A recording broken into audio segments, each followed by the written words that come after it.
ഓം ശ്രീ കരുണാകരഗുരു പരബ്രഹ്മണേ നമഃ. ഓം ശ്രീ കരുണാകരഗുരു സത്യപ്രദായ നമഃ. ഓം ശ്രീ കരുണാ വന്ദനം ഗുരുവന്ദനം തവ പാദപങ്കജവന്ദനം. വന്ദനം ഗുരുവന്ദനം തവ പാദപങ്കജവന്ദനം. സദ്ഗുരുവേ ശരണം. നമ്മുടെ സർവസ്വമായ ഗുരുവിനെയും അഭിവന്ദ്യ ശിശുപൂജിതയെയും നമസ്കരിക്കുന്നു. സർവാദരണീയരും സമാദരണീയരും ആദരണീയരുമായ സന്യാസി സന്യാസിനിമാരെ, ബ്രഹ്മചാരി ബ്രഹ്മചാരിണിമാരെ, പ്രിയപ്പെട്ട ആത്മബന്ധുക്കളെ, ഇങ്ങനെ ഈ ഒരു നമ്മുടെ 1984 ഗുരു ആദ്യമായി സന്യാസ ദീക്ഷ നൽകുകയും അതിൻ്റെ 40ാമത് വാർഷികം ആഘോഷിക്കുന്നു. അതിനോടനുബന്ധിച്ചുള്ള ഈ സത്സംഗമാണ് നമ്മളിവിടെ 2ാം ദിവസമാണിന്ന്. ഇതിൽ എനിക്ക് ഒരവസരം ലഭിച്ചതിനും അത് പ്രത്യേകിച്ചും ഇങ്ങനെ ഒരു വേദിയിൽ വന്ന് നിൽക്കാനൊക്കെ ഉള്ള അവസരം അതിൽ ഗുരുവിന് എന്നോടുള്ള സ്നേഹത്തിൻ്റെ അതിൻ്റെ സന്തോഷം ഞാൻ ഗുരുപാദങ്ങളിൽ സമർപ്പിക്കുന്നു.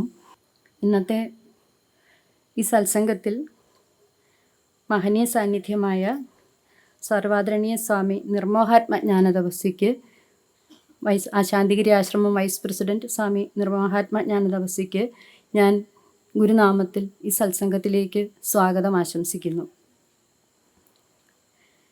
ഈ സത്സംഗത്തിൻ്റെ മോഡറേറ്ററായ നമ്മൾ കുറച്ച് നാളായിട്ട് എല്ലാ ദിവസവും ഓൺലൈനിൽ കാണുകയും ഇപ്പോൾ 2 ദിവസമായിട്ട് നമ്മൾ ഓഫ്ലൈനിൽ കാണുകയും ചെയ്യുന്ന കിരൺ സാറിൻ്റെ പ്രഭാഷണങ്ങൾ വഴി നമ്മൾ ഓരോരോ സ്ഥലങ്ങളുടെ പറ്റി കാര്യങ്ങൾ അറിഞ്ഞു, ഓരോരോ സന്യാസിമാരെ പറ്റി അറിഞ്ഞു. അങ്ങനെ ഒരുപാട് കാര്യങ്ങൾ നമുക്ക് കേൾക്കാൻ പറ്റി. എത്രമാത്രം ഓർത്തു വയ്ക്കുന്നു മനസ്സിലാക്കുന്നു എന്നുള്ളതിനേക്കാൾ അത് കേട്ടു എന്നുള്ളത്. സാറിനെ ഞാൻ ഗുരുനാമത്തിൽ ഈ സത്സംഗത്തിലേക്ക് സ്വാഗതം ചെയ്യുന്നു. ഇന്നത്തെ വിഷയം അവതരിപ്പിക്കുന്ന ആത്മബന്ധത്തിൻ്റെ കാണാപ്പുറങ്ങൾ പ്രവാചകനായ മുഹമ്മദ് നബി തിരുമേനിയും ഖദീജയും. എൻ്റെ സഹപ്രവർത്തകയായ ഡോക്ടർ സ്വപ്ന ശ്രീനിവാസന് ഞാൻ Santhigiri Mathrumandalam governing committee convener doctor Swapna Sreenivasan ഞാൻ ഗുരുനാമത്തിൽ ഈ സത്സംഗത്തിലേക്ക് സ്വാഗതം ആശംസിക്കുന്നു. കൃതജ്ഞത അർപ്പിക്കാൻ എത്തിയിരിക്കുന്ന Santhigiri Vishwasamskrithi Kalarangam senior convener Shri Kumar J Nair അവർകൾക്കും ഞാൻ ഗുരുനാമത്തിൽ ഈ സത്സംഗത്തിലേക്ക് സ്വാഗതം ആശംസിക്കുന്നു. ഗുരുവന്ദനം പ്രാർത്ഥന ആലപിച്ച ബ്രഹ്മചാരിണിമാർക്കും ബ്രഹ്മചാരി ഗുരുവന്ദനയ്ക്കും ബ്രഹ്മചാരി സച്ചിതയ്ക്കും ഗുരുവാണി വായിച്ച ബ്രഹ്മചാരി വന്ദനനസ് അവർക്കും ഗുരുനാമത്തിൽ ഈ സത്സംഗത്തിലേക്ക് സ്വാഗതം ആശംസിക്കുന്നു. അതുപോലെ ഈ സത്സംഗത്തിൽ പങ്കെടുത്തുകൊണ്ടിരിക്കുന്ന സർവാദരണീയരും ആദരണീയരും സമാദരണീയരുമായ എല്ലാ സന്യാസി സന്യാസിനിമാർക്കും ബ്രഹ്മചാരി ബ്രഹ്മചാരിണിമാർക്കും ആത്മബന്ധുക്കൾക്കും ഗുരുനാമത്തിൽ സ്വാഗതം ആശംസിച്ചുകൊണ്ട് ഞാൻ എൻ്റെ വാക്കുകൾ ഗുരുപാദങ്ങളിൽ സമർപ്പിക്കുന്നു. സദ്ഗുരുവേ ശരണം. സദ്ഗുരുവേ ശരണം. പരമകാരുണികനായ ഗുരുവിനെ പ്രാർത്ഥിച്ച് നമസ്കരിച്ചുകൊണ്ട് അഭിവന്ദ്യ ശിഷ്യപൂജിതയെ നമിച്ചുകൊണ്ട് ശാന്തിഗിരി ആശ്രമം പ്രസിഡന്റ് സർവാദരണീയ സ്വാമി ചൈതന്യ ജ്ഞാനതപസ്വി, ആശ്രമം ജനറൽ സെക്രട്ടറി സർവാദരണീയ സ്വാമി ഗുരുരത്നം ജ്ഞാനതപസ്വി, ആശ്രമം വൈസ് പ്രസിഡന്റ് ഇവിടെ മഹനീയ സാന്നിധ്യമായി ഉള്ള സർവാദരണീയ സ്വാമി നിർമോഹാത്മ ജ്ഞാനതപസ്വി, ഇവിടെ സന്നിഹിതരായവരും അല്ലാതെയും ഉള്ള സർവാദരണീയരും സമാദരണീയരും ആദരണീയരുമായ സന്യാസി സന്യാസിനിമാരെ, ബ്രഹ്മചാരി ബ്രഹ്മചാരിണികളെ, Santhigiri Athmavidyalayam principal mentor doctor Kiran G R, സ്വാഗതം ആശംസിച്ച ഡോക്ടർ ഹേമലത, കൃതജ്ഞത അർപ്പിക്കുന്ന ശ്രീ കുമാർ ജെ നായർ, ബഹുമാന്യരായ രക്ഷകർത്താക്കളെ, പ്രിയ ആത്മബന്ധുക്കളെ, ഇവിടെ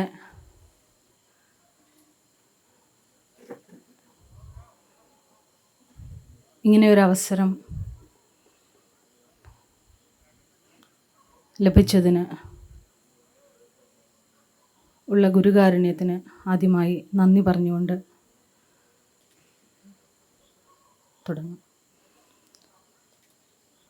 നമുക്ക് ജാതി, മത, വർഗ, വർണ്ണ, ഭാഷ, ദേശങ്ങൾക്ക് അതീതമായിട്ട് എല്ലാ തരത്തിലുള്ള വേർതിരിവുകൾക്കും അതീതമായിട്ട് ഒരു പുതിയ നവസന്യാസ പരമ്പരയ്ക്ക് ഗുരു തുടക്കം കുറിച്ച് 40 വർഷം പിന്നിടുന്ന ഈ സന്ദർഭത്തിൽ ആത്മബന്ധത്തിൻ്റെ കാണാപ്പുറങ്ങൾ എന്ന പേരിൽ ഒരു ആത്മാനാത്മ നിവേദിത കർമ്മമായി പുലരുന്ന ഗുരുശിഷ്യ ബന്ധത്തെ കുറിച്ച് സംസാരിക്കാനുള്ള ഒരു സത്സംഗ പരമ്പരയുടെ ഭാഗമായിട്ടാണ് നമ്മളിവിടെ കൂടിയിട്ടുള്ളത്. ഇവിടെ പ്രവാചകനായ നബി തിരുമേനിയുടെയും അദ്ദേഹത്തിൻ്റെ ധർമ്മപത്നിയായ ഖദീജ ബീവിയുടെയും ജീവിതമാണ് നമ്മൾ ഇന്ന് കാണുന്നത്.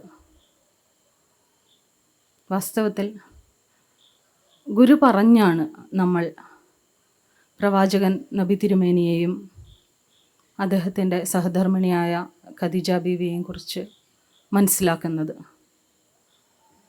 ഗുരു പറഞ്ഞാണ് എല്ലാ മഹാത്മാക്കളെക്കുറിച്ചും നമ്മൾ മനസ്സിലാക്കുന്നത്. അത് ഒരു കാലാന്തര ഗുരുവിൻ്റെ ധർമ്മമാണ് എന്ന് നമ്മൾ അറിയണം. ഓരോ കാലത്തും യുഗധർമ്മത്തിനനുസരിച്ച് വരുന്ന മഹാത്മാക്കളെ, ലോകജനതയ്ക്ക് വേണ്ടി ദൈവം അയച്ച മഹാത്മാക്കളെക്കുറിച്ച് ഉള്ള അറിവ് നശിച്ചു തുടങ്ങുന്ന, വിടവുകൾ സംഭവിക്കുന്ന കാലങ്ങൾ വരും. അത്തരം വിടവുകൾ പൂരിപ്പിച്ചുകൊണ്ടാണ് ഒരു കാലാന്തര ഗുരു വരുന്നത്. അങ്ങനെ ഓരോ കാലത്തും ദൈവത്തിൻ്റെ ധർമ്മം മാനവരാശിക്ക് പകർന്നു കൊടുക്കാൻ വേണ്ടി ജന്മമെടുത്ത മഹത്തുക്കളെ ഗുരു അടയാളപ്പെടുത്തി ആ വിടവുകൾ പൂരിപ്പിച്ച് നമുക്ക് പറഞ്ഞു തന്നിട്ടുണ്ട്. അങ്ങനെയാണ് നബി തിരുമേനിയുടെയും അദ്ദേഹത്തിൻ്റെ സഹധർമ്മിണിയായ ഖദീജ ബീവിയുടെയും ചരിത്രം നമ്മൾ അറിയുന്നത്. ഗുരു എപ്പോഴും പറയുമായിരുന്നു, നിങ്ങൾ നബി തിരുമേനിയുടെ അമ്മയെയും ഭാര്യയെയും പോലെയുള്ള സ്ത്രീകളെ വളർത്തിക്കൊണ്ടുവരണം എന്ന്. ഒരു സ്ത്രീ നബി തിരുമേനിയുടെ അമ്മയെയും ഭാര്യയെയും പോലെ ആയിരിക്കണം എന്ന് ഗുരു പറയുമായിരുന്നു. അപ്പോൾ എന്താണ് നബി തിരുമേനിയുടെ ഭാര്യ ആയിരിക്കുന്നതിലെ ആ കർമ്മം എന്ന് നമ്മൾ അന്വേഷിക്കുന്നത് അങ്ങനെയാണ്. നബി തിരുമേനി ആരാണ് എന്ന് നമ്മൾ അന്വേഷിക്കുന്നത് ഗുരുവിലൂടെയാണ്, ഗുരു പറഞ്ഞു തന്ന അറിവുകളിലൂടെയാണ്. അങ്ങനെ നമ്മൾ പരിശോധിക്കുമ്പോഴാണ് മനസ്സിലാകുന്നത് ഒരു ഗുരുശിഷ്യ ബന്ധത്തിൻ്റെ ആത്മാനാത്മ നിവേദിത കർമ്മം എന്ന നിലയിൽ പൂരിപ്പിച്ചെടുക്കേണ്ടുന്ന ഒരു ഗുരുശിഷ്യ ബന്ധത്തിൻ്റെ ഏറ്റവും പരിപൂർണമായ ഒരു സാക്ഷാത്കാരമായിട്ട് നമ്മൾ അവരുടെ ജീവിതത്തെ മനസ്സിലാക്കുന്നത്. അതായത് ഒരു ഗുരു ഉണ്ടാവുക എന്ന് പറയുന്നത്, നമ്മൾ പറയും ഒരു കുഞ്ഞ് ജനിക്കുമ്പോഴാണ് അമ്മ ജനിക്കുന്നത് എന്ന് പറയും. അതുപോലെ ഗുരുവിനെ വെളിപ്പെടുത്തുന്ന ഒരു ശിഷ്യനുണ്ടാകുമ്പോഴാണ് ഗുരു ലോകത്ത് അവതരിക്കുന്നത്. ഗുരുവിനെ മനസ്സിലാക്കി കൊടുക്കാൻ ഒരു പ്രഥമ ശിഷ്യനോ ശിഷ്യയോ ഉണ്ടായിരിക്കണം. ആദ്യമായി ലോകത്തോട് പറയാൻ ഇത് ഗുരുവാണ് എന്ന് വെളിപ്പെടുത്തി കൊടുക്കാൻ ആദ്യത്തെ ഒരു ശിഷ്യനോ ശിഷ്യയോ ഉണ്ടായിരിക്കണം. ലോകത്ത് വന്നിട്ടുള്ള, ഇന്നോളം വന്നിട്ടുള്ള എല്ലാ മഹാത്മാക്കളുടെയും ജീവിതത്തിൽ നമ്മൾ കാണുന്നത് ഈ ആദ്യത്തെ ശിഷ്യ, ആദ്യത്തെ ശിഷ്യൻ എന്ന് പറയുന്ന ഒരു രംഗം ഉണ്ട്. അത്തരത്തിൽ നബി തിരുമേനിയുടെ ആദ്യത്തെ ശിഷ്യ എന്ന് പറയുന്നത് ഖദീജ ബീവിയാണ്. ആദ്യമായിട്ട് അദ്ദേഹത്തിൻ്റെ പ്രവാചകത്വം മനസ്സിലാക്കുന്നത് ഖദീജ ബീവിയാണ്. അത് തിരിച്ചറിയുന്നത് ഖദീജ ബീവിയാണ്. ആദ്യമായിട്ട് ലോകത്ത് ഇസ്ലാം മതം സ്വീകരിക്കുന്ന ആദ്യത്തെ ഇസ്ലാം ഖദീജ ബീവിയാണ്. അതാണ് ആ അമ്മയുടെ മഹത്വം എന്ന് പറയുന്നത്. ഖദീജ ബീവി നബി തിരുമേനിയെ വിവാഹം ചെയ്യുന്നതിന് മുൻപേ തന്നെ, വളരെ ചെറുപ്പകാലത്ത് തന്നെ ഖദീജ ബീവിക്ക് ഏകദൈവ വിശ്വാസം ഉണ്ടായിരുന്നതായിട്ട് സാക്ഷ്യങ്ങളുണ്ട്. അറേബ്യയിലെ വലിയ അതിസമ്പന്നമായ ഒരു ഖുറൈശി കുടുംബത്തിലാണ് ഖദീജ ബീവി ജനിച്ചു വളർന്നത്. അക്കാലത്തെ അറേബ്യ എന്ന് പറയുന്നത്, 6-ാം നൂറ്റാണ്ടിലെ അറേബ്യ എന്ന് പറയുന്നത് ഒരുപാട് തരത്തിലുള്ള പേഗൻ വിശ്വാസങ്ങളും നീചമായ ആരാധനാക്രമങ്ങളും ഒക്കെ ഉള്ള ഒരു അറേബ്യയാണ്. അന്ന് പെൺകുട്ടികൾ ജനിച്ചു കഴിഞ്ഞാൽ ജീവനോടെ കുഴിച്ചു മൂടുന്ന ഒരു കാലമാണ്. ആ കാലത്ത് ഖദീജ ബീവിയുടെ കുടുംബം അവിടുത്തെ പെൺകുട്ടികളെ ആദരവോടുകൂടിയാണ് വളർത്തിക്കൊണ്ടുവന്നിരുന്നത്. സ്വാഭിമാനികളായിട്ട് വളർത്തിക്കൊണ്ടുവന്നിരുന്ന, ആത്മവിശ്വാസത്തോടു കൂടി വളർത്തിക്കൊണ്ടുവന്നിരുന്ന ഒരു കുടുംബമായിരുന്നു അവരുടേത്. മൂസാ നബിയുടെ ഒക്കെ പിന്തുടർച്ചക്കാർ ആ കുടുംബത്തിൽ ഉണ്ടായിരുന്നു. മോസസിൻ്റെ പിന്തുടർച്ചക്കാർ ആ കുടുംബത്തിലുണ്ടായിരുന്നു. ക്രിസ്തീയ വിശ്വാസം പുലർത്തുന്നവരുണ്ടായിരുന്നു. അതായത് ദൈവ വിശ്വാസത്തിൽ അധിഷ്ഠിതമായ ഒരു ആരാധനാക്രമമോ വിശ്വാസക്രമമോ പാലിച്ചു പോന്നിരുന്ന ഒരു കുടുംബത്തിലാണ് ഖദീജ ബീവി ജനിച്ചിരുന്നത്. അന്ന് ഒരിക്കൽ ഖദീജ ബീവി ഇങ്ങനെ പോകുന്ന സമയത്ത് കാബയുടെ സമീപത്തുകൂടി പോകുമ്പോൾ ഒരു വലിയ ജനക്കൂട്ടം, സ്ത്രീകളും ഒക്കെ അടങ്ങുന്ന ഒരു വലിയ ജനക്കൂട്ടം ഈ പേഗൻ വിശ്വാസങ്ങളുടെ പുറത്ത് അത്തരത്തിലുള്ള നിജമായ ആരാധനകളിൽ ആറാടി, ആഘോഷത്തിമർപ്പിൽ ആറാടി അങ്ങനെ നിൽക്കുന്നത് കണ്ടിട്ട് ഒരു ജൂത പണ്ഡിതനായിട്ടുള്ള ഒരു മഹാത്മാവ്, ഒരു ദർശന ശേഷിയുള്ള ഒരു മഹാത്മാവ് അവിടെ വന്നിട്ട് പറഞ്ഞു, അല്ലയോ മഹതികളെ, നിങ്ങളിങ്ങനെ ചെയ്യാൻ പാടില്ല, നിങ്ങൾ ഈ ആരാധന ഇങ്ങനെ പിന്തുടരാൻ പാടില്ല, നിങ്ങൾ ഏകദൈവ വിശ്വാസം പുലർത്തേണ്ടതുണ്ട്. മോസസിൻ്റെ പിൻഗാമിയായിട്ട് ഒരു പ്രവാചകനെ ദൈവം ഉടനെ തന്നെ ഭൂമിയിലേക്ക് അയക്കുന്നതുണ്ട്. അങ്ങനെ വരുമ്പോൾ അല്ലയോ മഹതികളെ, അദ്ദേഹത്തെ ആരാണോ കണ്ടെത്തുന്നത് അവർ അദ്ദേഹത്തെ വിവാഹം കഴിക്കണം എന്ന് അദ്ദേഹം പറയുന്നു. ഇത് പറയുന്നത് കേട്ട് ഈ സ്ത്രീകൾ മുഴുവനും അദ്ദേഹത്തെ കല്ലെറിയാണ്. അദ്ദേഹത്തെ കല്ലെറിയുന്നു, അപലപിക്കുന്നു, അപഹസിക്കുന്നു, പരിഹസിക്കുന്നു. ഇതൊക്കെ ചെയ്യുമ്പോൾ ഖദീജ ബീവി മാത്രം അങ്ങനെ ചെയ്തില്ലെന്ന് മാത്രമല്ല, അവരെ തടയുകയും ചെയ്തു. ആ സമയത്ത് ബീവി ഒരു തീർപ്പെടുത്തു, അങ്ങനെ ഒരു പ്രവാചകൻ വരുന്നുണ്ടെങ്കിൽ, ദൈവം ഒരു പ്രവാചകനെ അയക്കുമെങ്കിൽ ആ പ്രവാചകനെ എനിക്ക് കാണിച്ചു തരണം, പ്രവാചക ലക്ഷണങ്ങളോടുകൂടി എനിക്ക് കാണിച്ചു തരണം എന്ന് ബീവി പ്രാർത്ഥിക്കുകയും അന്നു മുതൽ അങ്ങനെ ഒരു പ്രവാചകൻ വരുന്നതിൻ്റെ അടയാളങ്ങൾ കാത്തിരിക്കുകയും ചെയ്തു എന്നുള്ളതാണ്. ഗുരു നമുക്ക് പറഞ്ഞു തരുന്നുണ്ട്. സ്വയംവരം എന്ന ഒരു കർമ്മത്തെക്കുറിച്ച് ഗുരു നമുക്ക് പറഞ്ഞു തന്നിട്ടുണ്ട്. സ്വയംവരം എന്ന് പറയുന്നത് നമ്മൾ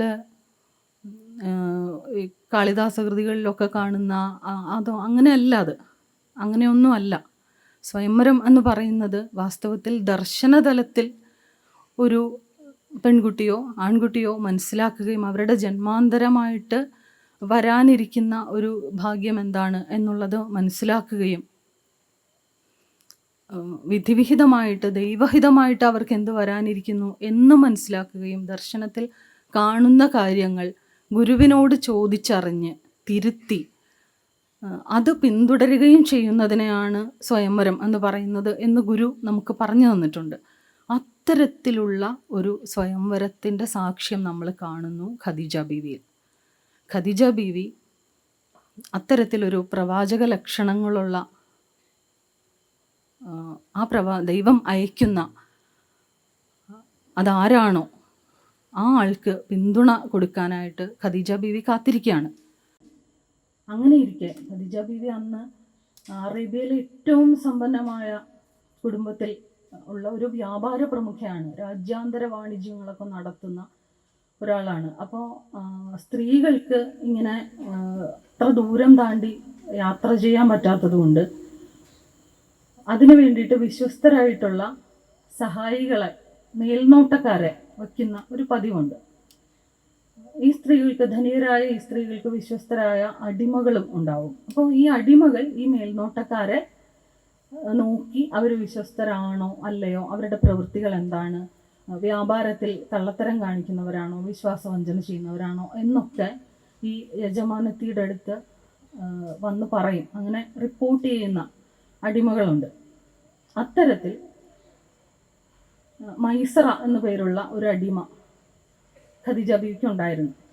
ഇങ്ങനെ തൻ്റെ ചരക്കുകൾ രാജ്യാന്തര വാണിജ്യത്തിന് അയക്കാൻ വേണ്ടിയിട്ട് പറ്റുന്ന ഒരു വിശ്വസ്തനായ മേൽനോട്ടക്കാരനെ അന്വേഷിച്ച് ഖദീജ ബീവി ഇങ്ങനെ പലരെയും നോക്കി.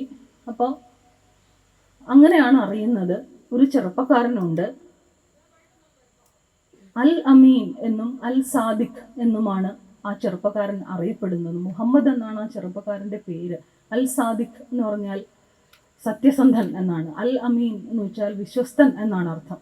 അങ്ങനെ സത്യസന്ധൻ എന്നും വിശ്വസ്തൻ എന്നും വിളിപ്പേരുള്ള അദ്ദേഹത്തിൻ്റെ പ്രവൃത്തി കൊണ്ട് സമൂഹം, മക്കൻ ജനത അദ്ദേഹത്തിന് ഇട്ടിരിക്കുന്ന പേരാണ്, വിളിക്കുന്ന പേരാണ് അൽ സാദിഖ് എന്നും അൽ അമീൻ എന്നും. ഈ അൽ അമീനെ വിളിക്കാം എന്ന് തീരുമാനിച്ചു. അങ്ങനെ അദ്ദേഹത്തിനോടും അദ്ദേഹത്തിൻ്റെ ബന്ധുക്കളോടും ചോദിച്ച് അനുവാദം വാങ്ങിച്ച് അങ്ങനെ അദ്ദേഹത്തെ ഈ വ്യാപാരത്തിനായിട്ട് അയക്കുകയാണ്. അങ്ങനെ അയക്കുമ്പോൾ ഈ മൈസറ എന്ന അടിമയെ ഖദീജ ബീവി ചട്ടം കിട്ടിയിട്ടുണ്ട്. ഇദ്ദേഹം വിശ്വസ്തനാണോ എന്നത് പരിശോധിക്കണം എന്ന് പറഞ്ഞേൽപ്പിക്കുന്നുണ്ട്. തിരിച്ചു വന്നപ്പോൾ മൈസറ പറഞ്ഞ വിവരങ്ങൾ കേട്ട് ഖദീജ ബീവി അക്ഷരാർത്ഥത്തിൽ ഞെട്ടിപ്പോയി. മൈസറ പറഞ്ഞ വിവരങ്ങൾ എന്തായിരുന്നു എന്ന് വെച്ചാൽ, മൈസറ വ്യക്തമായ പ്രവാചക ലക്ഷണങ്ങൾ അദ്ദേഹത്തിൽ കണ്ടു എന്നുള്ളതാണ് മൈസറ വന്ന് പറയുന്നത്. അതിൽ മൈസറ പറഞ്ഞ കുറേ സാക്ഷ്യങ്ങളുണ്ട്. അതിൽ ചില സാക്ഷ്യങ്ങൾ ഇങ്ങനെയാണ്. അതിലൊന്ന്, അദ്ദേഹം പോകുന്ന സമയത്ത് ഒരു മേഘം വന്ന് അദ്ദേഹത്തെ പിന്തുടരുന്നതായിട്ട്, ആകാശത്ത് ഒരു മേഘം അദ്ദേഹത്തെ പിന്തുടരുന്നു. ഈ മുഹമ്മദ് എന്ന ചെറുപ്പക്കാരനെ ഈ മേഘം പിന്തുടരുന്നു. വലിയ മരുഭൂമിയാണ്, വെയിലാണ്. ഈ കടുത്ത വെയിൽ അദ്ദേഹത്തിന് ഏൽക്കാത്ത രീതിയിൽ ഈ മേഘം അദ്ദേഹത്തെ പിന്തുടരുന്നു. എന്നിട്ട് അദ്ദേഹം ഒരു മരത്തിൻ്റെ ചുവട്ടിൽ ഇരിക്കുമ്പോൾ ഈ മേഘം വന്ന് ആ മരത്തിൻ്റെ മുകളിൽ തണൽ പടർത്തിക്കൊണ്ട് നിൽക്കുകയാണ്. അങ്ങനെ ഈ മരത്തെ പൊതിഞ്ഞ്, മരത്തിലെ എല്ലാ ശിഖരങ്ങളെയും പൊതിഞ്ഞ് ഈ മേഘം മരത്തിൻ്റെ മുകളിലായിട്ട് തണൽ പടർത്തി നിൽക്കുന്നു. എന്നിട്ട് ഈ മരം ആണെങ്കിൽ അദ്ദേഹത്തിന് ആവുന്നത്ര തണൽ കൊടുക്കാൻ വേണ്ടിയിട്ട് ശിഖരങ്ങൾ താഴേക്ക് താഴ്ത്തി കുനിഞ്ഞ് കുമ്പിട്ട് ഈ മരം നിൽക്കുന്നു. ഇതാണ് മൈസറ കണ്ട ഒരു അനുഭവ സാക്ഷ്യം. മറ്റൊന്ന്, ഒരു പോകുന്ന വഴിക്ക് ഇതുപോലെ തന്നെ അന്ന് ഏകദൈവ വിശ്വാസികളായിട്ടുള്ള മോസസിൻ്റെ അനുയായികളും ക്രിസ്തുവിൻ്റെ അനുയായികളും ഒക്കെ ആയിട്ടുള്ള ജൂതന്മാരൊക്കെ ആയിട്ടുള്ള ദാർശനികന്മാരായ അവധൂതന്മാർ അന്ന് ഉണ്ട്. അത്തരത്തിൽ ഒരു അവധൂതൻ അദ്ദേഹത്തെ കണ്ടിട്ട് മൈസറയോട് പറഞ്ഞു, അദ്ദേഹം ഒരു മരത്തിൻ്റെ കീഴിലിരിക്കുന്ന കണ്ടിട്ട് പറഞ്ഞു, ഇദ്ദേഹം അക്ഷരാഭ്യാസമുള്ള ആളാണോ? അദ്ദേഹത്തിന് വായിക്കാനും എഴുതാനും അറിയാമോ എന്ന് മൈസറയോട് ചോദിച്ചു. അപ്പോൾ മൈസറ പറഞ്ഞു, ഇല്ല, അദ്ദേഹത്തിന് എഴുതാനും വായിക്കാനും അറിയില്ല, അദ്ദേഹം നിരക്ഷരനാണ്. എങ്കിൽ അങ്ങനെ ഒരു വാക്കുണ്ട്, ദൈവത്തിൻ്റെ ഒരു വാക്കുണ്ട്, നിരക്ഷരനായ ഒരു പ്രവാചകൻ വരുന്നു എന്ന് ദൈവത്തിൻ്റെ ഒരു വാക്കുണ്ട്. പ്രവാചകർ മാത്രമേ ഈ മരത്തിൻ്റെ താഴെ ഇരുന്നിട്ടുള്ളൂ. ഇന്നേ വരെ വന്നിട്ടുള്ള എല്ലാ പ്രവാചകന്മാരും മാത്രമാണ് ഈ മരത്തിൻ്റെ താഴെ ഇരുന്നിട്ടുള്ളത്. ഇദ്ദേഹം നിരക്ഷരൻ കൂടി ആണെങ്കിൽ തീർച്ചയായും ഇത് അവതരിക്കുമെന്ന് പറഞ്ഞ ആ പ്രവാചകൻ തന്നെ ആയിരിക്കും എന്ന് ഇങ്ങനെ ഒരു സാക്ഷ്യം ഖദീജ ബീവിയുടെ അടുത്ത് മൈസറ വന്ന് പറയുകയാണ്. മറ്റൊരുപാട് സാക്ഷ്യങ്ങൾ കിട്ടുന്നുണ്ട്. ആ സമയത്ത് തന്നെ അദ്ദേഹം കൊടുക്കുന്ന ആഹാരം, അദ്ദേഹം എല്ലാവർക്കും വീതിച്ചു കൊടുക്കുന്ന ആഹാരം പൊലിച്ചു വരുന്നതായിട്ട് കാണുന്നുണ്ട്. എന്ത് കൊടുത്താലും അതെല്ലാവർക്കും തികയും. വലിയ ഒരു നിറവ് അനുഭവപ്പെടുന്നതായിട്ട്. മരുഭൂമിയാണ്, വലിയ വ്യാപാര സംഘങ്ങൾ യാത്ര ചെയ്യുമ്പോൾ കുറേ ദിവസങ്ങൾ കഴിയുമ്പോൾ ആഹാരമൊക്കെ തീരും, ആഹാരവും വെള്ളവും ഒക്കെ തീരും. പക്ഷേ മുഹമ്മദ് പ്രാർത്ഥിച്ച് എല്ലാവർക്കും കൊടുത്തു കഴിഞ്ഞാൽ അത് എല്ലാവർക്കും തികയും, എല്ലാവർക്കും നിറയും. അത്തരത്തിലൊരു പൊലിവും നിറവും അദ്ദേഹം കൊടുക്കുന്ന ആഹാരത്തിനുണ്ട് എന്ന്, ഇത് പ്രവാചകന്മാരുടെ സ്വഭാവമാണ് എന്ന് ക്രിസ്തീയ വിശ്വാസിയായിട്ടുള്ള ഒരു പണ്ഡിതൻ പറയുന്നുണ്ട്, ഒരു അവധൂതൻ പറയുന്നുണ്ട്. കാരണം 5 അപ്പം കൊണ്ട് 5000 പേരെ ഊട്ടിയ ചരിത്രമുണ്ട് ക്രിസ്തു. അങ്ങനെ പ്രവാചകൻ്റെ കാര്യത്തിൽ ഒരു സാക്ഷ്യം മൈസ്ര പറയുന്നു. മറ്റൊന്ന്, പാറക്കൂട്ടങ്ങൾ കാണുമ്പോൾ അഭിവാദ്യം ചെയ്യുന്നതായിട്ട് കാണുന്നുണ്ട്. ഇങ്ങനെ ഒരുപാട് സാക്ഷ്യങ്ങൾ തിരിച്ചു വന്ന് പറയുന്നു. അതുപോലെ അദ്ദേഹം കച്ചവടം ചെയ്യുമ്പോൾ 4 ഇരട്ടിയാവുന്നു, എല്ലാത്തിനും വില 4 ഇരട്ടിയാവുന്നു, എല്ലാവരും എല്ലാം വാങ്ങിക്കുന്നു, ഒന്നുപോലും തിരിച്ചു വരേണ്ടി വരുന്നില്ലെന്ന് മാത്രമല്ല, ബാക്കി ആ ചരക്കുകളും കൊണ്ടുപോകുന്ന മറ്റ് വ്യാപാര സംഘങ്ങൾക്ക് കിട്ടുന്നതിനേക്കാൾ 4 ഇരട്ടി വിലയ്ക്ക് ഇതെല്ലാം വിറ്റ് പോകുന്നു. അങ്ങനെ വലിയ ഒരു നിറവ് അദ്ദേഹത്തിൻ്റെ യാത്രയിൽ മൈസ്ര കാണുന്നുണ്ട്. അങ്ങനെ ഇതെല്ലാം ഖദീജ ബീവി കണ്ട് സൂക്ഷ്മമായിട്ട് ഇതെല്ലാം നിരീക്ഷിച്ച് ഓർത്തു വെച്ച് ഖദീജ ബീവിയുടെ പിതൃ സഹോദര പുത്രനായിട്ടുള്ള ഒരു അന്ന് ഇതുപോലെ ഏകദൈവ വിശ്വാസം, ക്രിസ്തീയ വിശ്വാസിയായിട്ടുള്ള ഒരു പണ്ഡിതനുണ്ട്, വറക്ക അൽ നൗഫൽ എന്ന് പറയുന്ന ഒരു ദാർശനികനുണ്ട്. അദ്ദേഹത്തിനോട് പറയാം എന്ന് തീരുമാനിച്ച് ഖദീജ ബീവി ഇരിക്കുമ്പോൾ ഖദീജ ബീവി തന്നെ ഒരു സ്വപ്നം കാണുന്നു.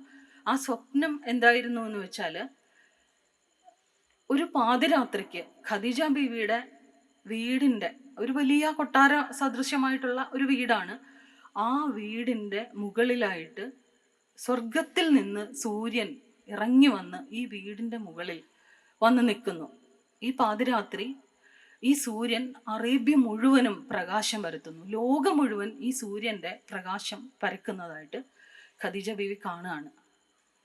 അതും കൂടി കണ്ടു കഴിഞ്ഞപ്പോൾ തീർച്ചയായിട്ടും ഇദ്ദേഹത്തോട് ചോദിക്കണം എന്ന് തീർച്ചപ്പെടുത്തി അടുത്ത ദിവസം തന്നെ, പിറ്റേ ദിവസം രാവിലെ തന്നെ അദ്ദേഹത്തെ കാണാനായിട്ട്, സ്വന്തം പിതൃ സഹോദര പുത്രനായിട്ടുള്ള ഈ പണ്ഡിതനെ കാണാനായിട്ട് ഖദീജ ബീവി പോവുകയാണ്. അവിടെ ചെല്ലുമ്പോൾ അദ്ദേഹം പറയും, ഖദീജ, ഇത് പ്രവാചകൻ തന്നെയാണ്, പ്രവാചകന്റെ എല്ലാ ലക്ഷണങ്ങളും അദ്ദേഹത്തിനുണ്ട്, അദ്ദേഹം നിരക്ഷരൻ കൂടി ആണെങ്കിൽ തീർച്ചയായും ഖദീജ, ഇത് പ്രവാചകൻ തന്നെയാണ്, നീ അദ്ദേഹത്തെ വിവാഹം കഴിക്കണം. അങ്ങനെയാണ് ഈ അവസാനത്തെ സ്വപ്നം കാണിച്ചു തരുന്നത്. അത് നമ്മുടെ കുടുംബത്തിൽ ആ സൂര്യൻ ഇറങ്ങി വരുമെന്നും ലോകം മുഴുവനും പ്രകാശം പരത്തും എന്നുമാണ് ഈ സ്വപ്നത്തിൻ്റെ അർത്ഥം. അന്ന് സ്വപ്ന വ്യാഖ്യാനം നടത്തുന്ന പണ്ഡിതന്മാരുള്ള കാലമാണ്. നമ്മൾ ബൈബിളിലൊക്കെ കാണുന്നുണ്ട് അത്തരത്തിൽ ഉള്ള സ്വപ്ന വ്യാഖ്യാനങ്ങൾ നടത്തുന്നതായിട്ട്. മെലിഞ്ഞ പശുക്കൾ കൊഴുത്ത പശുക്കളെ തിന്നുന്നതായിട്ടുള്ള സ്വപ്നത്തെക്കുറിച്ചൊക്കെ നമ്മൾ ബൈബിളിൽ കാണുന്നുണ്ടല്ലോ. സ്വപ്ന വ്യാഖ്യാതാക്കളായിട്ടുള്ള ആൾക്കാർ അന്ന് ഉണ്ടായിരുന്നു. അത്തരത്തിൽ കൃത്യമായിട്ട് അദ്ദേഹം ഈ ദർശനത്തെ, അതൊരു കേവലം ഒരു സ്വപ്നമല്ല, മറിച്ച് അതൊരു ദർശനമാണ്, ദൈവം തന്നിട്ടുള്ള ഒരു ദർശനമാണ് എന്ന് അദ്ദേഹം തിരുത്തി കൊടുത്തു. എന്നിട്ട് അദ്ദേഹത്തെ വിവാഹം കഴിക്കുകയാണ് വേണ്ടത്, അതാണ് അതിൻ്റെ അർത്ഥം എന്ന് അദ്ദേഹം പറഞ്ഞു കൊടുത്തു.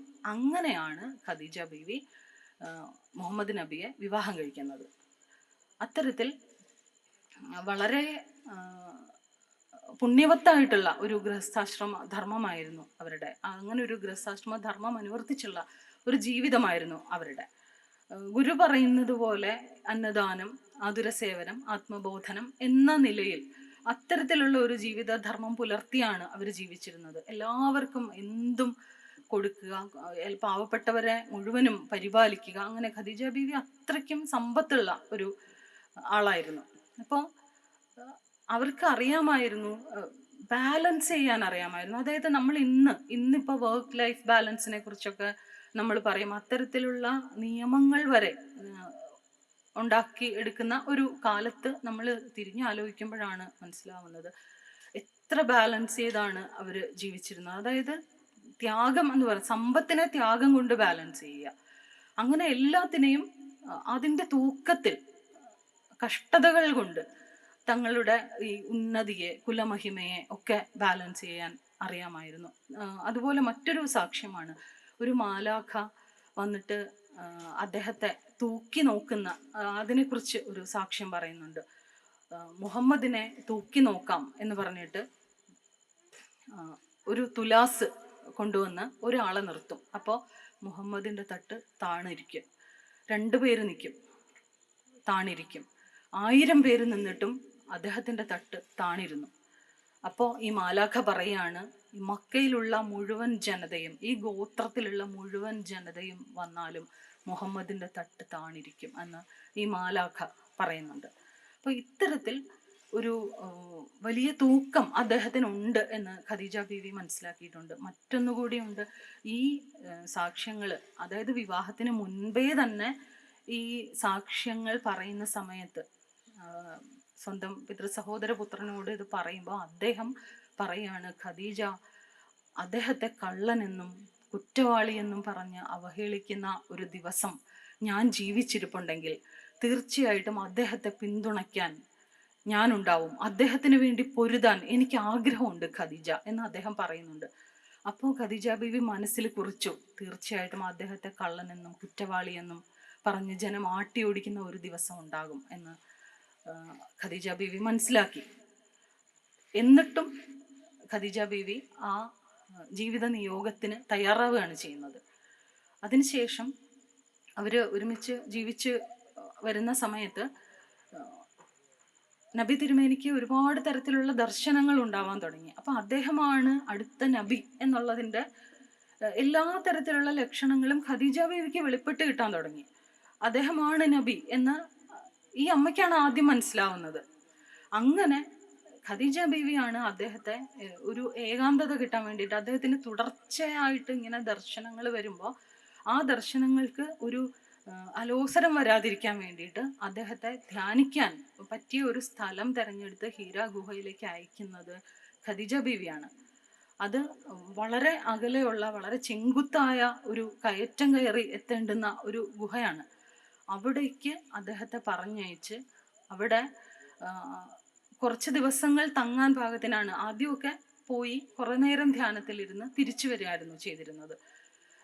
പോകെ പോകെ ദർശനങ്ങളുടെ സ്വഭാവം കൂടി വന്നപ്പോൾ അദ്ദേഹത്തിന് ആത്മീയമായിട്ടുള്ള ഒരുപാട് നേട്ടങ്ങൾ കിട്ടാൻ തുടങ്ങിയപ്പോൾ അദ്ദേഹം അവിടെ തന്നെ ഇരിക്കാൻ ഖദീജ ബീവി നിർബന്ധിച്ച് കൂടുതൽ ഭക്ഷണം അദ്ദേഹത്തിന് കൊടുത്തയച്ചു. അങ്ങ് വരണ്ട, പകരം കൂടുതൽ ഭക്ഷണം കൊണ്ടുപോയാൽ മതി, കൂടുതൽ ദിവസം തങ്ങാൻ വേണ്ടിയിട്ടുള്ള അത്ര അളവ് ഭക്ഷണം കൊണ്ടുപോയാൽ മതി എന്ന് പറഞ്ഞ് കൊടുത്തയച്ചു. അത് കഴിഞ്ഞ് എന്താണ് എന്ന് വെച്ചാൽ ഖദീജ ബീവി തന്നെ, അദ്ദേഹം ഭക്ഷണം എടുക്കാൻ വേണ്ടി ഇവിടം വരെ വന്ന് ആ ദർശനത്തിൻ്റെ ഒരു നൈരന്തര്യം നഷ്ടപ്പെടരുത് എന്നുള്ളത് കൊണ്ട് ഖദീജ ബീവി തന്നെ ഭക്ഷണം ഉണ്ടാക്കി അത് കൊണ്ടുപോയി കൊടുക്കുകയായിരുന്നു പതിവ്. അങ്ങനെ അത് ചെറിയ ഒരു ദൂരമല്ല. ഒന്നാലോചിക്കണം, അന്ന് അറേബ്യയിലെ ഏറ്റവും ധനികയായ ഒരു സ്ത്രീ, എത്രയോ അധികം വേലക്കാരും അടിമകളും ഒക്കെയുള്ള ഒരു കുടുംബത്തിൽ ഉള്ള ആള്, അവര് സ്വയം തയ്യാറാക്കിയ ഭക്ഷണമാണ് സ്വന്തം കൈ കൊണ്ടുണ്ടാക്കി സ്വയം വിളമ്പി കൊടുക്കുകയാണ് ചെയ്തിരുന്നത്. ഭർത്താവിനും 6 മക്കൾക്കും സ്വയമാണ് ആ അമ്മ ഭക്ഷണം ഉണ്ടാക്കി കൊടുത്തിരുന്നത്. ഒരിക്കൽ പോലും ഒരു വേലക്കാരിയെ കൊണ്ടോ ഒരു അടിമയെ കൊണ്ടോ അദ്ദേഹത്തിന് ഭക്ഷണം ഉണ്ടാക്കി കൊടുക്കാൻ ആ അമ്മ സമ്മതിച്ചിട്ടില്ല. അങ്ങനെ ഞാൻ തന്നെ സ്വയം ഉണ്ടാക്കി സ്വയം ചുമന്ന് കൊണ്ടു കൊടുക്കും. എത്ര പേരെങ്കിലും കിട്ടും, വിളിച്ചാൽ വിളിപ്പുറത്ത് ആൾക്കാരെ കിട്ടുന്ന ഒരാൾ. അങ്ങനെയാണ് ചെയ്തിരുന്നത്. ഒരു ചെറിയ ദൂരമല്ലെന്ന് ഓർക്കണം, 846 മീറ്റർ ചെങ്കുത്തായ കയറ്റമാണ്. 846 മീറ്റർ, അടിയല്ല, അത്രയും ദൂരമാണ്. അത്രയും വലിയ ഒരു കയറ്റം, ചെങ്കുത്തായ മല കയറിയിട്ട് 80 മീറ്റർ താഴോട്ട് ഇറങ്ങണം ആ ഗുഹയിലേക്ക് എത്താൻ. അങ്ങനെ ചെയ്താണ് ഈ അമ്മ അദ്ദേഹത്തിനുള്ള ആഹാരവുമായിട്ട് പോയിരുന്നത്. അവിടെ വെച്ച് ഒരിക്കൽ അദ്ദേഹത്തിന് അതിഭയാനകമായ ഒരു ദർശനമുണ്ടായി. ജിബ്രീൽ മാലാഖ അദ്ദേഹത്തിന് പ്രത്യക്ഷപ്പെട്ട് ഈ മാലാഖ അദ്ദേഹത്തെ 3 പ്രാവശ്യം കെട്ടിപ്പിടിക്കുകയാണ്, ഗാഠമായിട്ട് ആലിംഗനം ചെയ്തു. അദ്ദേഹം ഭയന്ന് വിറച്ചുപോയി. എന്ത് ചെയ്യണം എന്നറിയില്ല, ഒറ്റയ്ക്കാണ്. അത്ര ദൂരം എങ്ങനെയോ അബോധാവസ്ഥയിൽ എന്നതുപോലെ അദ്ദേഹം നടന്ന് വീട്ടിലെത്തി. വിറച്ചുകൊണ്ടാണ് അദ്ദേഹം വരുന്നത്. വരുമ്പോഴേ തന്നെ ഖദീജ ബീവിക്ക് മനസ്സിലായി അദ്ദേഹത്തിന് വലിയ ഒരു ദർശനം വെളിപ്പെട്ട് കിട്ടിയിരിക്കുന്നു എന്ന് മനസ്സിലായി. അപ്പോൾ അദ്ദേഹം പറഞ്ഞു, ഖദീജ ഞാൻ വിറയ്ക്കുന്നു എന്ന് പറഞ്ഞു. അപ്പോൾ ഖദീജ ബീവി ഉടനെ തന്നെ ഒരു പുതപ്പെടുത്ത് അദ്ദേഹത്തെ പുതപ്പിച്ച് ആശ്വസിപ്പിച്ചു കൊടുത്തിട്ട്, അങ്ങ് പേടിക്കേണ്ട, അങ്ങ് എന്തിനാണ് പേടിക്കുന്നത്, ദൈവം അങ്ങയെ കൈവിടില്ല, അങ്ങ് ഒരിക്കലും ബന്ധുക്കൾക്ക് മാത്രമല്ല, ബന്ധുക്കൾക്ക് വേണ്ടിയല്ല, അങ്ങയുടെ ബന്ധുത്വത്തിൽ ഇല്ലാത്തവർക്ക് വേണ്ടി കൂടിയും പ്രവർത്തിച്ചിട്ടുള്ള ആളാണ്. സത്യസന്ധനാണ്, വിശ്വസ്തനാണ്, ദൈവത്തിന് വേണ്ടി മാത്രം ജീവിച്ച ഒരാളാണ്. അങ്ങയെ ദൈവം കൈവിടില്ല. അങ്ങയ്ക്ക് കിട്ടിയിട്ടുള്ളത് യഥാർത്ഥത്തിലുള്ള ദൈവത്തിൻ്റെ ദർശനമാണ് എന്ന് ഖദീജ ബീവി അദ്ദേഹത്തിന് ഉറപ്പ് കൊടുത്തു. അങ്ങനെ ആ ഉറപ്പിലാണ് അദ്ദേഹം ആ വിറയൽ മാറി വീണ്ടും ഒരിക്കൽ കൂടി ആ ഗുഹയിലേക്ക് പോകാൻ സന്നദ്ധനാകുന്നത്. അപ്പോൾ രണ്ടുപേരും കൂടെ പിറ്റേ ദിവസം തന്നെ രണ്ടുപേരും കൂടി ഉടനെ തന്നെ ഖദീജ ബീവിയുടെ സഹോദരനായ വറക്ക അൽ നൗഫൽ അന്നും ജീവിച്ചിരിപ്പുണ്ട്. അപ്പോഴേക്കും അദ്ദേഹം വളരെ വയസ്സായി, അദ്ദേഹത്തിൻ്റെ കണ്ണിൻ്റെ കാഴ്ച ഒക്കെ നഷ്ടപ്പെട്ടു. ആ ഒരു കാലത്താണ് അദ്ദേഹത്തിൻ്റെ അടുത്ത് ചെന്നിട്ട് ഇങ്ങനെ ഒരു ദർശനം ഉണ്ടായിരിക്കുന്നു എന്ന് പറഞ്ഞു. അദ്ദേഹം അത് മുഴുവൻ കേട്ടിട്ട് പറഞ്ഞു, ഇത് മോസസിന് കിട്ടിയ, മൂസാ നബിക്ക് ദർശനം കൊടുത്ത അതേ മാലാഖ തന്നെയാണ് അദ്ദേഹത്തിൻ്റെ മുന്നിൽ വന്നിട്ടുള്ളത്. അദ്ദേഹം തന്നെയാണ് പ്രവാചകൻ എന്നാണ്, നബിയാണ് എന്നാണ് ഇതിൽ നിന്ന് മനസ്സിലാക്കേണ്ടത് എന്ന് ഖദീജ ബീവിക്ക് അത് കേട്ടപ്പോഴേ മനസ്സിലായി. ഇനി കള്ളനെന്നും ചതിയനെന്നും വഞ്ചകനെന്നും ഒക്കെ ജനക്കൂട്ടം കല്ലെറിഞ്ഞൊടിക്കുന്ന ഒരു വലിയ കാലമാണ് വരാനിരിക്കുന്നത് എന്ന് പറഞ്ഞു. അപ്പോൾ മുഹമ്മദ് നബി വിശ്വസിച്ചില്ല അത്. അദ്ദേഹം പറഞ്ഞു, അല്ല, എന്നെ അൽ അമീൻ എന്നാണ് എല്ലാവരും വിളിക്കുന്നത്, ഞാൻ സത്യസന്ധനാണ്, ഞാൻ വിശ്വസ്തനാണ്, എന്നെ ജനങ്ങൾക്ക് വലിയ ഇഷ്ടമാണ് എന്ന് അദ്ദേഹം പറഞ്ഞു. അപ്പോൾ അങ്ങനെയല്ല, ഈ ആത്മീയതയുടെ അവസ്ഥാന്തരങ്ങളിൽ ഇത്തരത്തിൽ വലിയ ഒരു കാലമുണ്ട്, വലിയ കഷ്ടതകൾ അനുഭവിക്കാതെ ഇത് കടന്നു പോവില്ല എന്ന് പറഞ്ഞു. എനിക്ക് ആരോഗ്യമുണ്ടായിരുന്നെങ്കിൽ ഞാൻ ചെറുത്തേനെ എന്ന് അദ്ദേഹം അപ്പോഴും പറഞ്ഞു. അങ്ങനെ ഖദീജ ബീവി അപ്പം തന്നെ എല്ലാത്തിനും തയ്യാറായിട്ടിരുന്നു. ഖദീജ ബീവിയിൽ നമ്മൾ കാണുന്നത് ഇത്തരത്തിലുള്ള ഒരു പ്രത്യുൽപ്പന്ന മതിത്വം, കൃതകൃത്യത, അതായത് എപ്പോൾ എന്ത് ചെയ്യണം എന്നുള്ള അറിവ്, എല്ലാത്തിനെ പറ്റിയുള്ള ധാരണ, മുന്നൊരുക്കം, ഇതൊക്കെയാണ് നമ്മൾ കാണുന്നത്. ഒരു യഥാർത്ഥ രക്ഷാകർത്താവ് എന്തായിരിക്കണം എന്നുള്ളത് ഖദീജ ബീവിയെ കണ്ട് നമ്മൾ പഠിക്കേണ്ടതാണ്. അതായത് ആത്മീയതയിൽ ഒരു സന്യാസിക്ക് തനിയെ ഉയർന്നു വരാൻ പറ്റാത്ത ചില സന്ദർഭങ്ങളുണ്ട്. അതായത് ശരീരമാദ്യം ഖലു ധർമ്മസാധനം എന്ന് പറയും.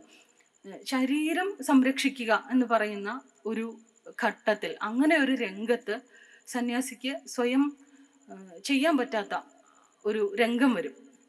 ആത്മീയ ദർശനങ്ങൾ വരുന്ന ഒരു കാലത്ത് ഗുരു നമുക്ക് പറഞ്ഞു തന്നിട്ടുണ്ട്, ഒരു പാമ്പ്, ഉറയൂരിയ ഒരു പാമ്പ് തീക്കുണ്ടത്തിൽ കൂടി ഇഴഞ്ഞു മാറുന്നത് പോലെയുള്ള അനുഭവമാണ് ആത്മീയ അവസ്ഥകളിൽ കൂടി കടന്നു പോകുമ്പോൾ ഉണ്ടാകുന്നത് എന്ന്.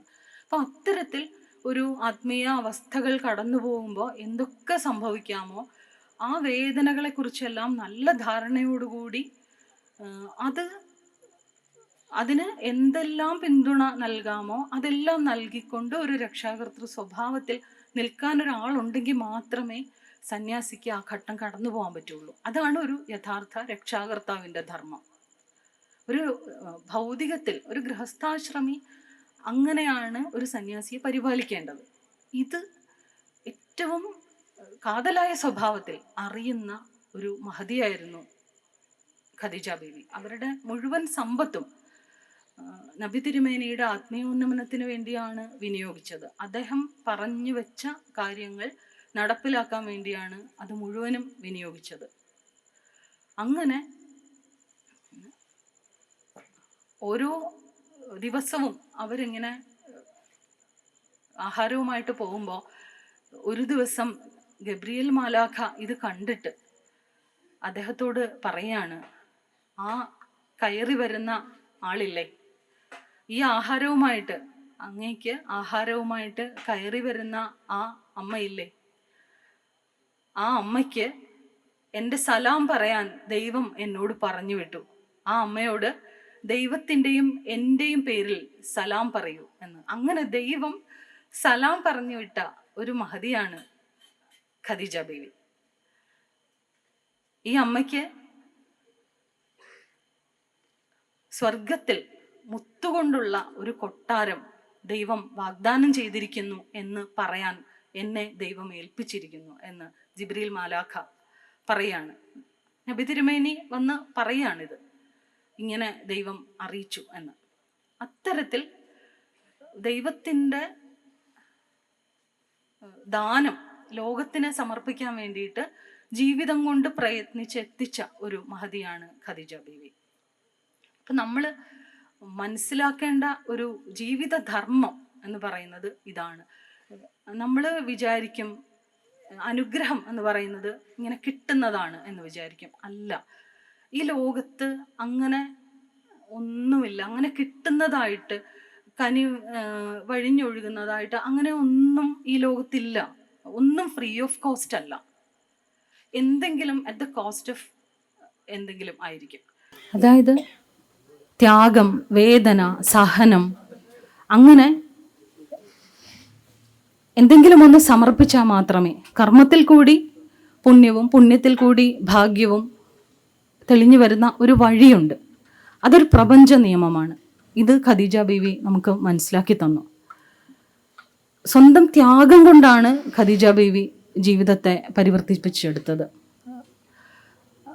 ഖദീജ ബീവിയുടെ കാലത്ത്, മുഹമ്മദ് നബി തിരുമേനിയുടെ കാലത്ത് തന്നെ ഖുറാനെ കുറിച്ച് അതൊരു ഖുറാൻ പാരായണം ചെയ്യുക എന്ന നിലയിൽ അത് പ്രചരിച്ച ഒരു സമയം ഉണ്ടായിരുന്നു. ആ സമയത്ത് ഖദീജ ബീവി നബി തിരുമേനിയുടെ ഒരു ശിഷ്യനോട് പറഞ്ഞത് ഇങ്ങനെയാണ്: ഖുറാൻ എന്ന് പറയുന്നത് വെറുമൊരു സന്ദേശമോ പാരായണം ചെയ്യാനുള്ള ഒരു പുസ്തകമോ അല്ല, മറിച്ച് അത് അദ്ദേഹത്തിൻ്റെ ജീവിതം തന്നെയാണ്.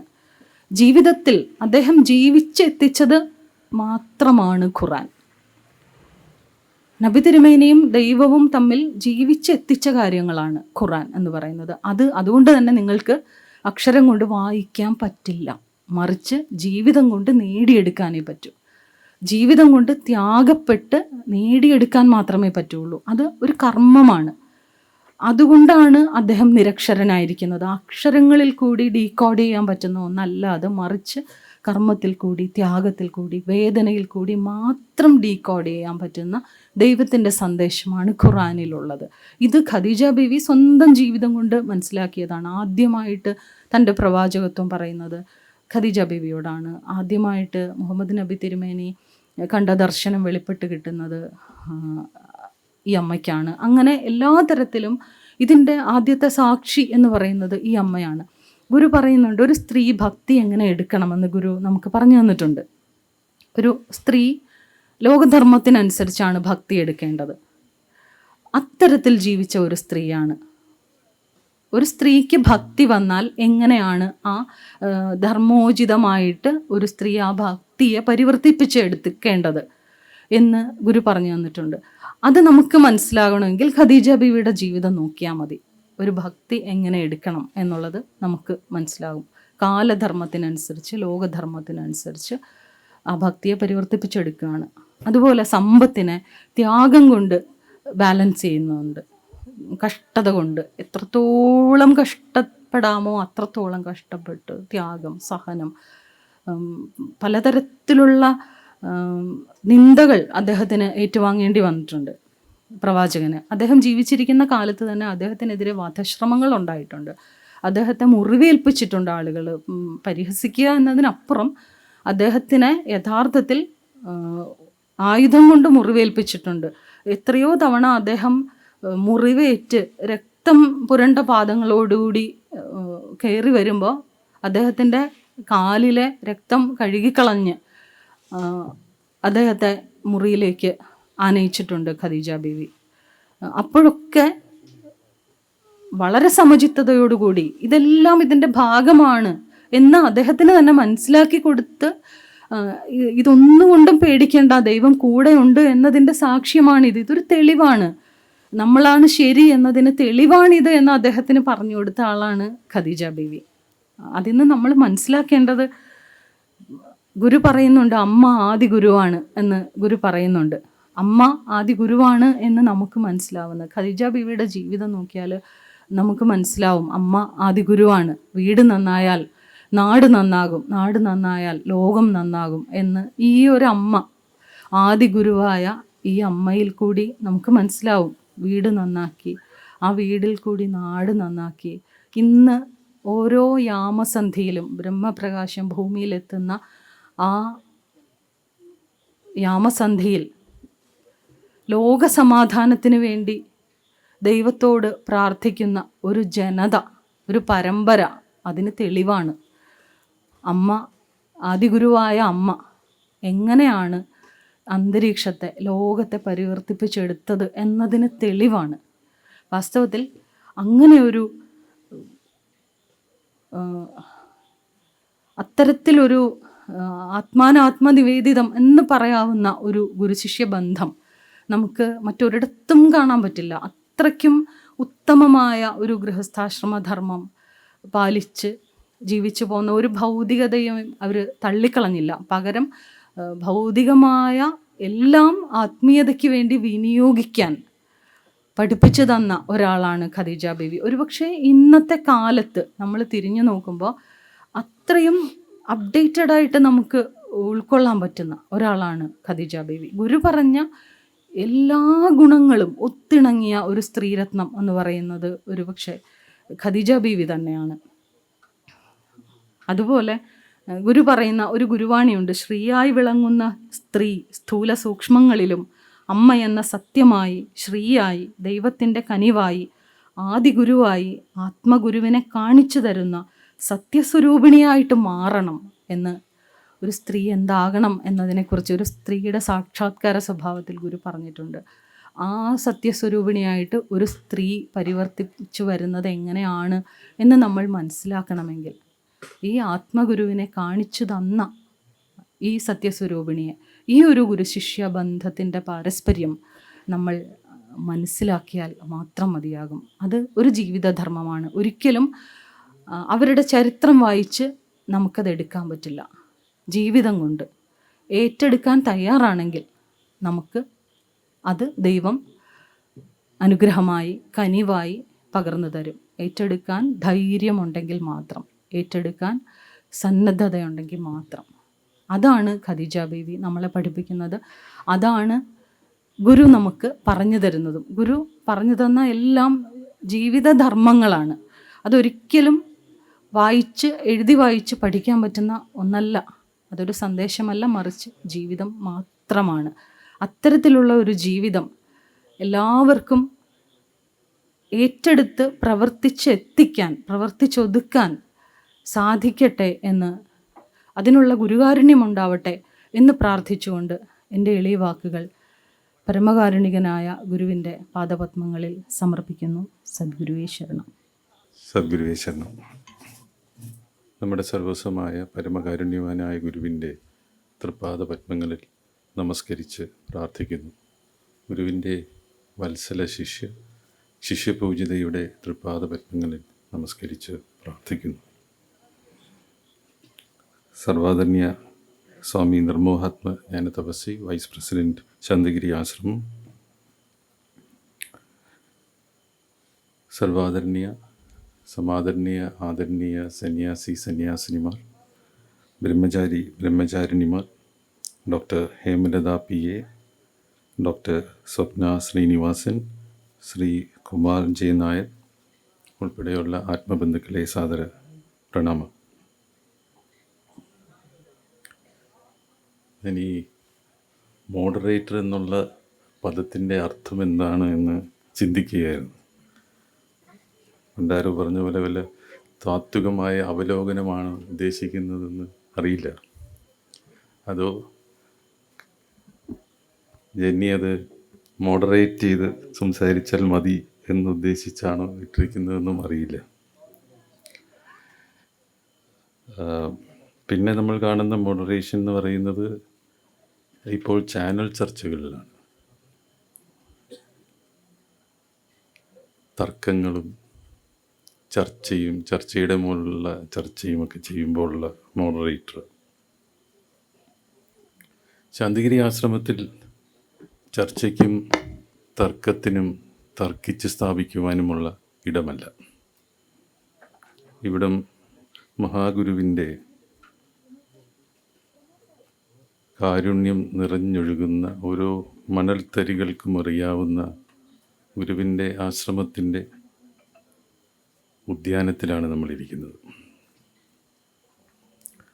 ഡോക്ടർ ഹേമലത സ്വാഗത പ്രസംഗത്തിൽ പറഞ്ഞു,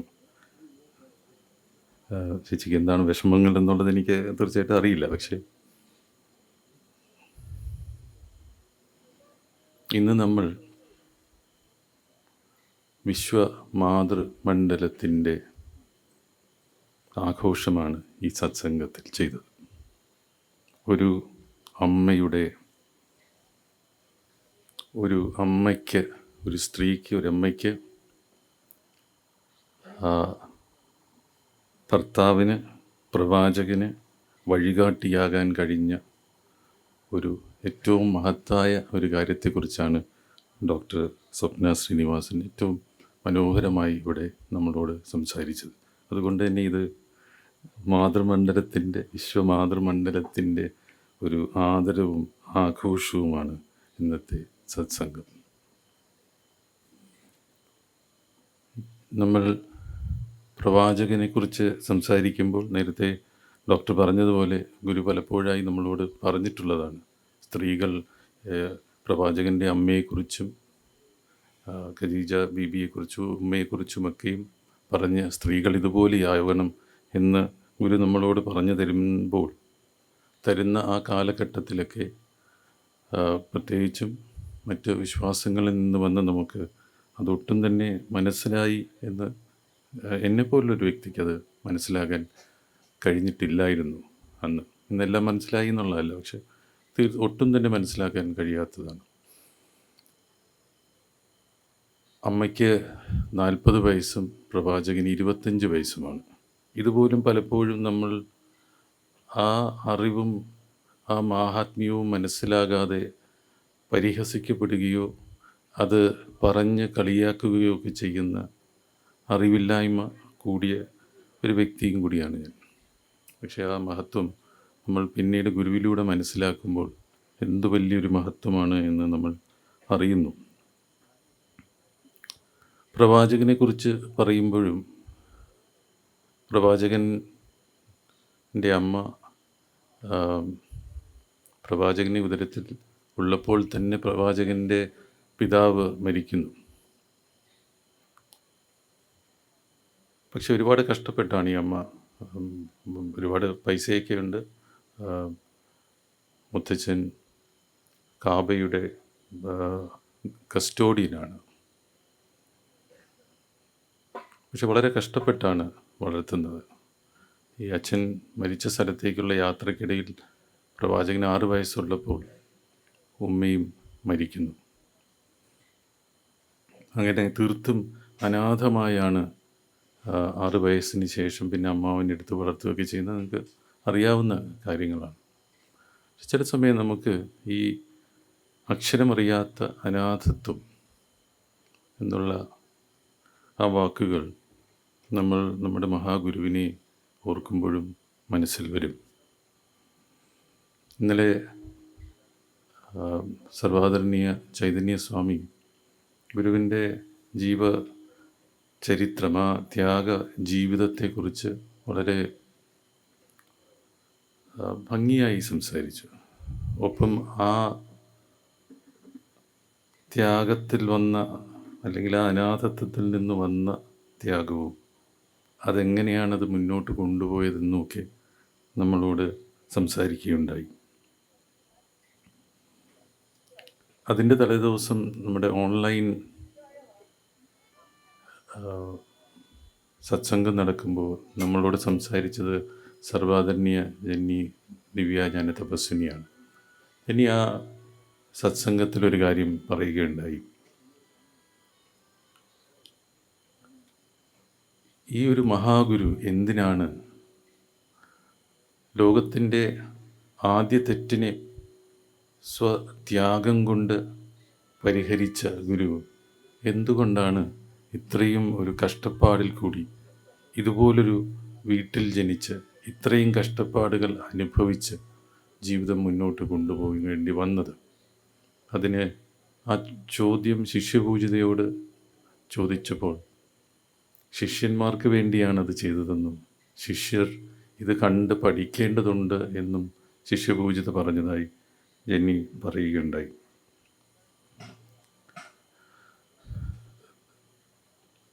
പ്രവാചക പരമ്പര എന്ന് ഉള്ള ഒരു സ്ഥലത്തു നിന്നാണ് ഞാൻ വരുന്നത്. മസ്കറ്റിൽ നിന്നാണ് ഞാൻ വരുന്നത്. അപ്പം ആ രാജ്യങ്ങളിലൊക്കെ കുറച്ച് യാത്ര ചെയ്യുവാൻ സാധിച്ച ഒരു വ്യക്തിയാണ്. യഥാർത്ഥത്തിൽ മണലാരണ്യം എന്നാണ് നമ്മൾ പറയുന്നത്. മണലാരണ്യമാണ്. ഒരിക്കലും ഒരു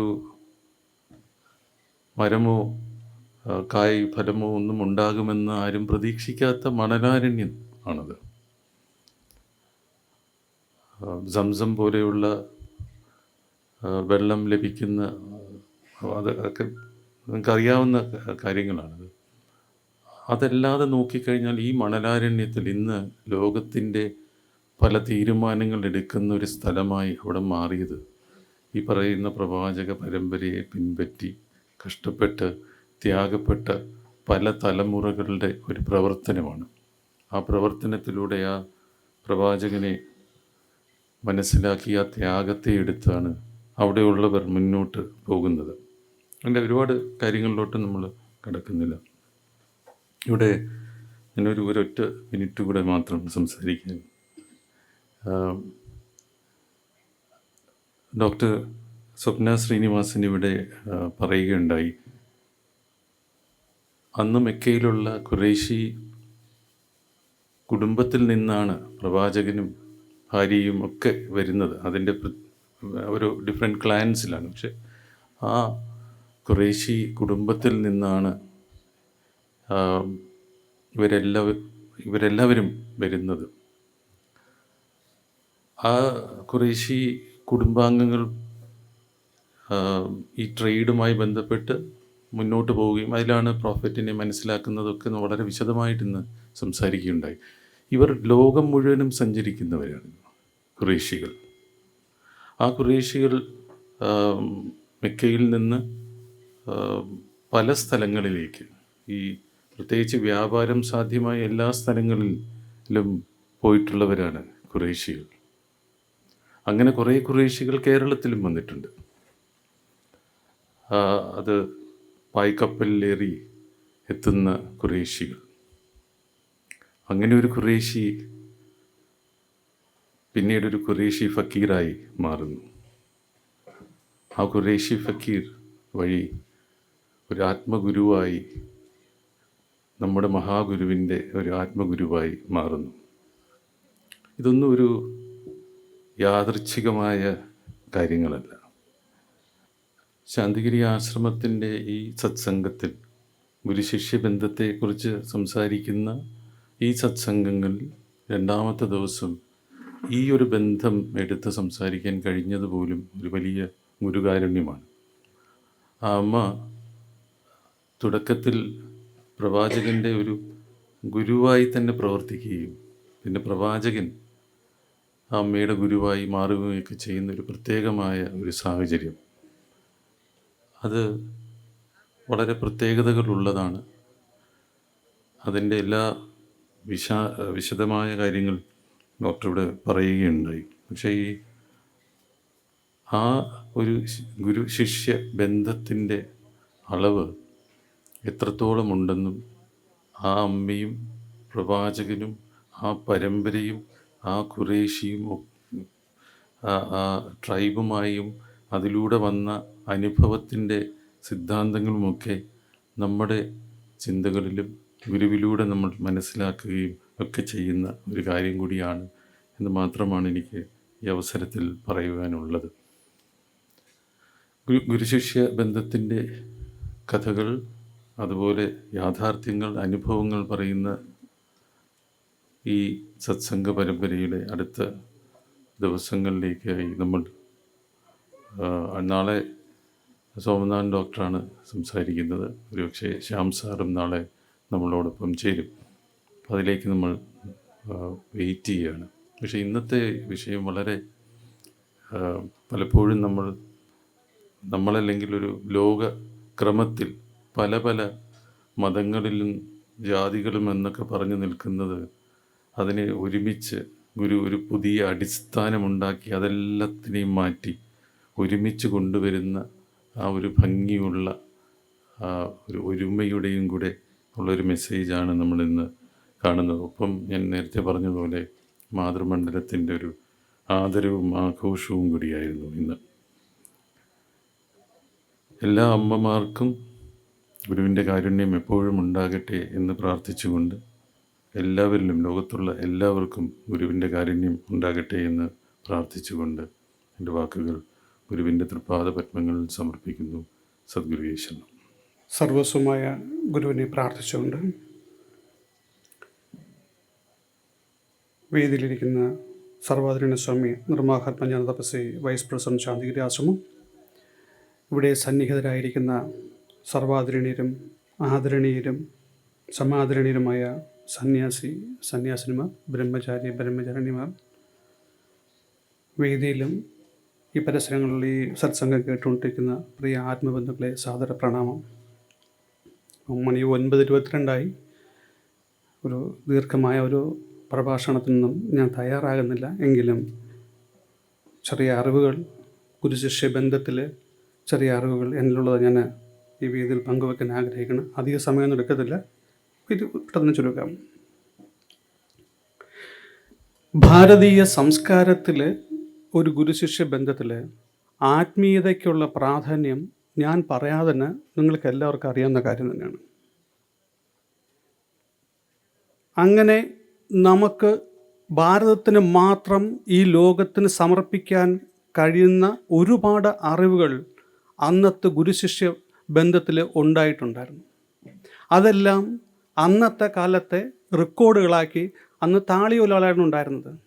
ആ താളിയോലകളിൽ എഴുതി വച്ചിട്ടുണ്ടായിരുന്നത് ഭാരതത്തിലെ എന്നല്ല, ലോകത്തിലെ തന്നെ ആദ്യത്തെ യൂണിവേഴ്സിറ്റികളായ നളന്ദയിലും തക്ഷശിലയിലും ഉണ്ടായിരുന്നത് വസ്തുതയാണ്.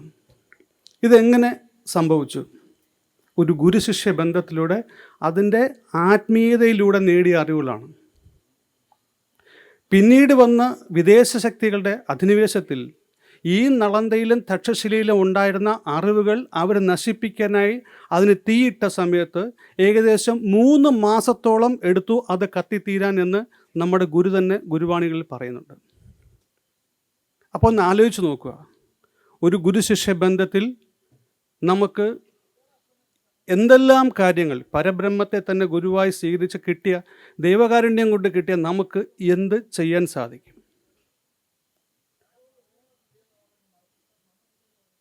ഈയം കൊണ്ട് വിമാനം പറപ്പിക്കാമെന്നുള്ള ഒരു ശാസ്ത്ര സാങ്കേതിക വിദ്യ പോലും അന്നത്തെ കാലത്തിരുന്ന ആൾക്കാർ കണ്ടുപിടിച്ചിരുന്നു, അത് എഴുതി വെച്ചിട്ടുണ്ടായിരുന്നെന്ന് പഴയ ഗുരുവാണിയിൽ തന്നെ ഗുരു പറയുന്നുണ്ട്. വേറൊരു ഗുരുവിൻ്റെ കൂടെ കീഴിൽ ജീവിച്ച ഒരു ശിഷ്യൻ കണ്ടുപിടിച്ച ഒരു വൈമാനിക ശാസ്ത്രത്തെക്കുറിച്ച് തൻ്റെ ഗുരുവിനോട് ചോദിച്ചപ്പോൾ അത് ചെയ്യണ്ട എന്ന് പറഞ്ഞ സ്ഥിതിക്കും, പക്ഷേ ശിഷ്യൻ്റെ അടങ്ങാത്ത ഒരു ഞാൻ കണ്ട അല്ലെങ്കിൽ ഞാൻ നേടിയ അറിവ് പരീക്ഷിച്ച് നോക്കാനുള്ള വ്യഗ്രതയിൽ ആ ഗുരുവാക്കിനെ തെറ്റിച്ചു പോയി പ്രവർത്തിച്ച് കുബേരനുമായിട്ട് ചേർന്ന് ഉണ്ടാക്കിയതാണ് പുഷ്പക വിമാനം എന്ന് പറയുന്നുണ്ട്. ആ പുഷ്പക വിമാനം ഒരു ഗുരുവിൻ്റെ വാക്കിനെ തെറ്റിച്ചുണ്ടാക്കിയ ആ ഒരു സാധനം കൊണ്ട് പിന്നെ ആ രാജ്യത്തിന് തന്നെ വന്നിട്ടുള്ള കെടുതികൾ എന്താണെന്ന് കാര്യം നമുക്കിന്ന് വ്യക്തമായിട്ട് അറിയാവുന്നതാണ്. അപ്പോൾ ഇനി വരുന്ന കാലഘട്ടത്തിൽ ഈ ലോകത്തിന് കൊടുക്കേണ്ട അറിവുകൾ, അല്ലെങ്കിൽ ലോകത്തിന് ആവശ്യമായ അറിവുകൾ നമ്മുടെ ഗുരുവിലൂടെ, നമ്മുടെ പരമ്പരയിലും കൂടെ തന്നെ മാത്രമേ ഈ ലോകത്തിന് കൊടുക്കാൻ സാധിക്കുകയുള്ളൂ എന്ന് ഉറച്ച് വിശ്വസിക്കുന്ന വ്യക്തിയാണ് ഞാൻ. അതുകൊണ്ട് തന്നെ നമ്മുടെ ഗുരുധർമ്മ പ്രകാശ സഭയിലെ ഇപ്പോഴുള്ള എല്ലാ അംഗങ്ങൾക്കും, ഇനി വരാൻ പോകുന്ന എല്ലാ അംഗങ്ങൾക്കും ഗുരുവിൻ്റെ ഇച്ഛയ്ക്കനുസരിച്ച് ജീവിതത്തിൽ ഉയരുവാൻ സാധിക്കട്ടെ എന്ന് പ്രാർത്ഥിച്ചുകൊണ്ട് സന്യാസ ദീക്ഷയുടെ 40ാം വാർഷികം ആഘോഷിക്കുന്ന ഈ സത്സംഗത്തിൽ കൃതജ്ഞത പറയുക എന്ന എൻ്റെ കർത്തവ്യത്തിലേക്ക് ഞാൻ കടക്കുകയാണ്. ആദ്യമായി കൃതജ്ഞത അർപ്പിക്കുന്നത് സർവാദരണീയ സ്വാമി നിർമോഹാത്മജ്ഞാന തപസ്വി വൈസ് പ്രസിഡന്റ് ശാന്തിഗിരി ആശ്രമം സ്വാമിക്ക് ശാന്തിഗിരി ആത്മവിദ്യാലയത്തിൻ്റെ പേരിൽ കൃതജ്ഞത അർപ്പിക്കുന്നു. അടുത്തതായി doctor Kiran G R, principal mentor Santhigiri Vidyalayam. Kiran ചേട്ടന് ആത്മവിദ്യാലയത്തിൻ്റെ പേരിൽ ഞാൻ കൃതജ്ഞത അർപ്പിക്കുന്നു. അടുത്തതായി സ്വാഗതം ആശംസിച്ച doctor Hemalatha P A, deputy general convener Santhigiri Mathrumandalam governing committee, ഡോക്ടർക്ക് ആത്മവിദ്യാലയത്തിൻ്റെ പേരിൽ ഞാൻ കൃതജ്ഞത അർപ്പിക്കുകയാണ്. അടുത്തതായി ആത്മബന്ധത്തിൻ്റെ കാണാപ്പുറങ്ങൾ എന്ന വിഷയത്തിൽ നമ്മളോട് സംസാരിച്ച doctor Swapna Sreenivasan, convener Santhigiri Mathrumandalam governing committee, ഡോക്ടറിനും ഞാൻ കൃതജ്ഞത അർപ്പിക്കുകയാണ്. കൂടാതെ ഇവിടെ സന്നിഹിതരായിരിക്കുന്ന ആദരണീയരും സർവാദരണീയം ആയിട്ടുള്ള എല്ലാ സന്യാസിനിമാർക്കും മറ്റെല്ലാ ആത്മബന്ധുക്കൾക്കും ശാന്തിഗിരി ആത്മവിദ്യാലയത്തിൻ്റെ പേരിൽ കൃതജ്ഞത അർപ്പിക്കുകയാണ്. ഇത്രയും പറഞ്ഞുകൊണ്ട് എൻ്റെ വാക്കുകൾ ഞാൻ എൻ്റെ ഗുരുവിൻ്റെ തൃപ്പാദങ്ങളിൽ സമർപ്പിക്കുന്നു. സദ്ഗുരുവേ ശരണം.